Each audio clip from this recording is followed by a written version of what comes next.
नमस्कार and welcome to today's episode of आप बीती। आज की इस कड़ी में हम बात करने जा रहे हैं दिल्ली निवासी गौरव कुमार जी से। गौरव जी को मई 2015 में पहली बार पैंक्रेटाइटिस डायग्नोज हुआ था। इसके बाद उन्हें इस बीमारी के 3 मेजर अटैक्स आए, जिसमें 2 बार उन्हें हॉस्पिटलाइज भी होना पड़ा। उनके पैंक्रियाज में नेक्रोसिस भी हो गया था। परेशान होकर गौरव जी और उनकी फैमिली ने आयुर्वेद का रुख करने का फैसला किया। 2019 में उन्होंने आयुर्वेदिक ट्रीटमेंट शुरू किया और इसकी डिटेल्स के बारे में हमें बताने के लिए आज वो हमारे साथ जुड़ रहे हैं। नमस्कार गौरव जी, वेलकम टू आप बीती। प्लीज अपने एक्सपीरियंसेस हमारे साथ शेयर कीजिए। Thank you ma'am for inviting me. मुझे आप बीती का ये मंच देने के लिए और मीडियम देने के लिए, ताकि मैं अपना ये जो पैंक्रेटाइटिस की मुझे प्रॉब्लम हुई है इसके बारे में बता सकूं और अपनी जो जर्नी है मैं आप लोगों के सामने शेयर कर सकूं। मुझे ये एक्यूट नेक्रोटाइजिंग पैंक्रेटाइटिस की प्रॉब्लम जो थी ये 2015 में हुई थी, बट इसका बेस मैं 2011 में मानता हूँ, क्योंकि उस टाइम पे मेरे को लीवर फैटी की प्रॉब्लम थी और मैं जो है उसका ट्रीटमेंट लेने के लिए दिल्ली में एक रेपुटेड हॉस्पिटल है, उसमें मैंने इसका ट्रीटमेंट लिया था 3-4 साल। और रेगुलर ट्रीटमेंट लेने के बावजूद भी मेरे को लीवर में शिकायत होती थी। ग्रेड 2 मेरा लीवर हो गया था। अब मुझे उसके बाद में ही 2015 में फर्स्ट अटैक आया और 3 महीने के बाद में मुझे सेकेंड अटैक आया, तो मैं सेम हॉस्पिटल में एडमिट हुआ था। तब हमें ये नहीं पता था कि पैंक्रेटाइटिस की प्रॉब्लम क्या है, मतलब क्यों होता है ये इशू, कोई बीमारी भी है या नहीं है। हम ये सोचते थे कि लीवर के ही कारण शायद ये हुआ, लीवर फैटी होने के कारण। फिर डॉक्टर ने कहा थोड़ा तला भुना कम खाओ, तो मैंने वो तला भुना कम कर दिया। और 2017 में मुझे उसके बाद सेकंड अटैक आया, तो डॉक्टर ने कहा आप तला भुना फिर से कम करो और ज़्यादा कम करो। मैंने बिल्कुल कम कर दिया है। फिर उसके बाद में मुझे 18 में अटैक आया। 18 में जब मुझे अटैक आया तब मुझे पैंक्रिया का पता लगा कि पैंक्रेटाइटिस का अटैक जो है या इसका ट्रीटमेंट तो है ही नहीं है, एलोपैथी में दवाई खानी पड़ती है, वो उन्होंने दे रखी थी और कहीं पे भी कोई इसका ट्रीटमेंट ही नहीं है, आप कहाँ पे जाओगे। तो मैं लाइफ में टूट सा गया। मुझे लगा कि अब ट्रीटमेंट नहीं है, जिस चीज़ का ट्रीटमेंट नहीं है उसका क्या कर सकते, उसका तो कुछ कर नहीं सकते। मैं अकेले में बैठ के बहुत मायूस रहता था, रोता भी था, पर फैमिली के सामने ही शेयर नहीं करता था और अंदर से टूट रहा था। मुझे लगा कि ये क्या बीमारी लग गई है, क्योंकि ना इसके बारे में कोई जानता था। अगर किसी को बताओ तो शुरू से बताओ, मैंने खुद पढ़ा तो इसका कहीं पर कोई ट्रीटमेंट भी मुझे नहीं मिल रहा था। फिर उसके बाद में मैंने सोचा कि मैं ट्राई करता हूँ कुछ होम्योपैथिक या आयुर्वेद या कुछ और जिसमें शायद कुछ हो सके। तो उसी बीच में मेरी फ्रेंड से हैं, उनको वेद जी के बारे में पता लगा। फिर उन्होंने मुझे लिंक भेजा। फिर उन्होंने मुझे फोर्स किया कि आप यहाँ पे जाके एक बार ट्रीटमेंट लो, क्योंकि यहाँ पे लोग ठीक हो रहे हैं। तो कुछ वीडियो के लिंक मेरे को उन्होंने शेयर किए। मैंने वहाँ पे कॉल करी तो मुझे वहाँ से फीडबैक मिला। फिर मुझे लगा कि एक बार ही जाना चाहिए लाइफ में, देखते हैं, क्योंकि यहाँ पे लोग अगर इतना बोल रहे तो कुछ तो बात होगी। फिर मैं पड़ाव गया रुद्रपुर में। वहाँ पे जब मैं पहुँचा तो मेरी थॉट अंदर जाती की साथ ही बदल गई, क्योंकि वहाँ पे जो मैंने पेशेंट देखे इतने पॉजिटिव थॉट के साथ बैठे हुए थे, क्योंकि मैं बिल्कुल नेगेटिव बन के गया था कि इसका ट्रीटमेंट नहीं है। पर वहाँ पे मैंने लोगों से मिला, मुझे इस बीमारी के बारे में उस समय तक बहुत चीज़ें नहीं पता थी, जो वहाँ जाके मुझे पता लगी। और सबसे बड़ी बात है, वहाँ पे जाके मैंने ये देखा कि कैसे आपको रहना है, क्या आपको आहार लेने हैं, कैसे रहना है, और जो वेद जी की दवाई है उनमें क्या क्या चीज़ है जिससे ये चीज़ ठीक हो सकती है। पेशेंट से वहाँ पे मैं मिला तो मुझे अच्छा फीडबैक मिला कि हाँ फ़र्क पड़ा है। तो वहाँ पे हम 21 दिन के करीब रहे। तो जब मैं वहाँ पे गया था तो मेरे पेट में स्वेलिंग थी, सूजन थी और सिस्ट भी था। लगभग 7 दिन के बाद मुझे वहाँ पे शुरू में जाके जो डॉक्टर मुझे मना करते थे कि आपने दूध से बनी चीज़ें नहीं खानी है, वो सब मुझे वहाँ पे मिली। और 21 दिन में मैंने वहाँ पे ऐसी बहुत सी चीज़ें खाई, जैसे जो मुझे खाने का शौक़ है वो भी मैंने खाया और बिना डर के खाया। और वो 21 दिन मेरे लिए मेरी लाइफ के टर्निंग पॉइंट है, क्योंकि उसके ही बीच में वेद जी से मिला। जब मैं इतना नेगेटिविटी भरी हुई थी मेरे अंदर, मैं बहुत मायूस था, तो वेद जी जो इतने पॉजिटिव इंसान हैं, मैं कहूँगा कि उनके टच में जाने के बाद में मुझे बहुत ही हिम्मत आई और मुझे लगा कि हाँ इसका भी ट्रीटमेंट है, हम ठीक हो सकते हैं।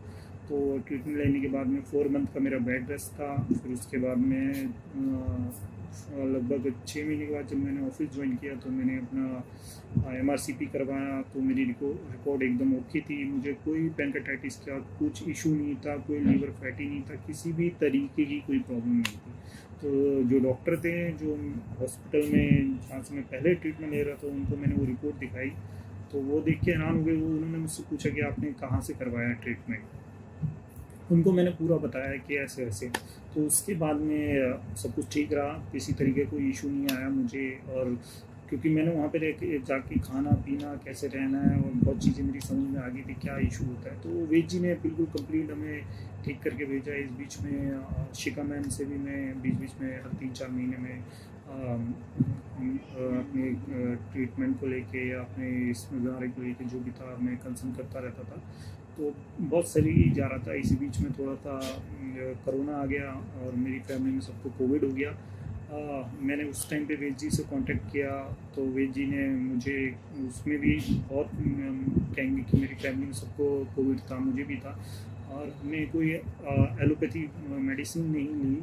और वेद जी ने मुझे आयुर्वेद का जो ट्रीटमेंट बताया वो हमने किया घर में रह के, और उन्होंने पहले ही बोल दिया था आप ठीक हो जाओगे। तो मेरी मम्मी और पापा अबाउट 60 के आसपास के हैं, और सबकी इसी घर में रह के हमने किया और एकदम सब ठीक हो गए। तो मेरे लिए तो वो भी बहुत बड़ी बात थी कि कोविड के दौर से भी हम निकल गए वेद जी के ही उसमें। और फिर उसके बाद में जब ये 2021 में मुझे इशू आया था पैंक्रेटाइटिस का, क्योंकि मेरे थोड़ा ओवर कॉन्फिडेंस में हो गया कि मेरा खुद में चेक करवाया मैंने MRCP में, पैनक्रिया मेरी एकदम ओके है, किसी तरीके का पैंक्रेटाइटिस का प्रॉब्लम नहीं है, कोई साइन नहीं है, सब कुछ ओके। तो मुझे लगा कि हाँ मैं एकदम ठीक हो गया हूँ एकदम अच्छे तरीके, और मैं बिल्कुल ठीक था। बस उसी में थोड़ा ओवर कॉन्फिडेंस हुआ और मैंने खान पीने में जो मुझे वेद जी ने सिखाया था मैंने उस पर ध्यान उस तरीके से नहीं दे पाया जैसा मेरे को देना चाहिए था। और मुझे लगभग दिवाली के आसपास थोड़ा मैंने बाहर का फूड या तला भुना कुछ ज़्यादा ही कर दिया था, जिस वजह से मुझे गैस्ट्रिक की प्रॉब्लम हुई। और मैं उस टाइम पे पड़ाव की टीम से या वेद जी से कांटेक्ट नहीं किया और मैंने गैस्ट्रिक का इंजेक्शन लगा लिया, जिस वजह से मेरी दिवाली के आसपास तबीयत थोड़ी ख़राब हो गई थी। बट वेद जी को पता लगा, मेरी फैमिली उनके टच में गई, तो उन्होंने उस समय बहुत हेल्प करी। और उसके बाद में आज मैं आपके सामने हूँ, एकदम ओके हूँ। किसी तरह मैं अपनी एक छोटी सी गलती से भी मैं सीखा हूँ, अब मेरे को किसी तरीके की प्रॉब्लम नहीं है। मैं एकदम हेल्दी लाइफ जीता हूँ, मैं घर में बना हुआ हर चीज़ खाना खा सकता हूँ और मुझे किसी तरीके का कोई इशू नहीं है। और जब भी मुझे ज़रूरत होती है पड़ाव टीम की, वेद जी की, शिखा मैम की, तो मैं कभी भी इनसे कांटेक्ट करता हूँ। किसी भी तरीके कोई इशू होता है पैंक्रेटाइटिस को लेके या लीवर को लेके, तो ये हमेशा हेल्प करते हैं, हमेशा कांटेक्ट में रहते हैं। ऐसा नहीं है कि हम परेशान हैं और क्या बोलते ट्रीटमेंट लेके चले गए तो ध्यान नहीं दे रहे, ऐसा कुछ नहीं है। इनके लिए हर एक पेशेंट बहुत ज़रूरी होता है। और पूरे मेरे लिए तो एक तरीके से वेद जी भगवान के बाद में वेद जी हैं जिन्होंने मुझे जीवन दान दिया और मेरी लाइफ में पॉजिटिविटी भरी है। तो मैं तो यही मानूंगा कि इनकी वजह से ही मैं आज आपके सामने ये बात बोल पा रहा हूँ या इतना अच्छे से मैं बैठा हूँ, इसमें इनका बहुत बड़ा रोल है। भगवान के बाद में वेद जी को ही मानता हूँ, क्योंकि जो मैं इतना टूट गया था उस समय पैंक्रेटाइटिस का ट्रीटमेंट लेने के टाइम पे, बट इन्होंने मेरे अंदर बहुत हिम्मत भरी और मुझे एकदम पॉजिटिव वे में आगे की तरफ लेके गए।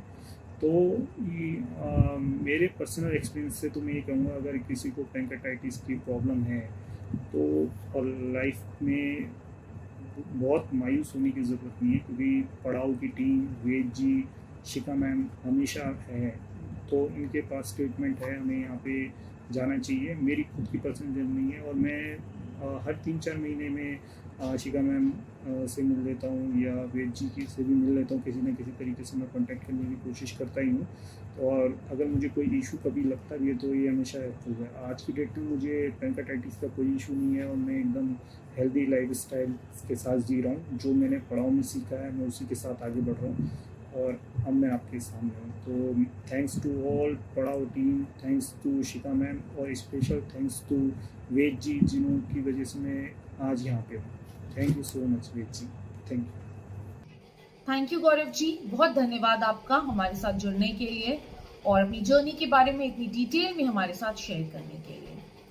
अगर आप भी ऐसे कोई एक्सपीरियंस के बारे में हमारे इस प्लेटफॉर्म के द्वारा शेयर करना चाहते हैं तो नीचे दिए गए हमारे हेल्पलाइन नंबर पर कांटेक्ट कर सकते हैं। फिर मिलेंगे आप बीती की अगली कड़ी में ऐसी ही एक सक्सेस स्टोरी के साथ। तब तक के लिए नमस्कार।